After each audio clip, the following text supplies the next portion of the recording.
मान तालुक्यामध्ये पाण्याचं दुर्भिक्ष जाणवत असून लोकांना पाण्यासाठी भटकंती करावी लागत आहे। खेड्यापाड्यामध्ये पाण्याचे अतिशय हाल होत असून लोकांना टँकरने पाणी पुरवठा केला जात असला तरी हा पुरेसा पाणी पुरवठा नसल्यामुळं लोकांचे हाल होत आहेत। शासनाने तातडीनं लक्ष द्यावे अशी मागणी इथल्या जनतेने केलेली आहे।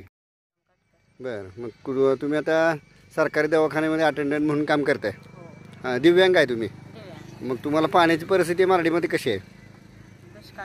बरं, मग किती दिवसांनी पाणी येते? बरं, मग ते टँकर आल्यानंतरच पाणी, तोपर्यंत पाणी नाही? मग आज टँकर आलाय का तुमच्याकडे? आज नाही आला. मग हा टँकर आलाय तो गावातला नाही का? नाही, मला काय माहिती. हा, ही काय आता टँकर आलाय तुमच्याकडे नाही आला का? नाही आला. तो परत येतो का इथून?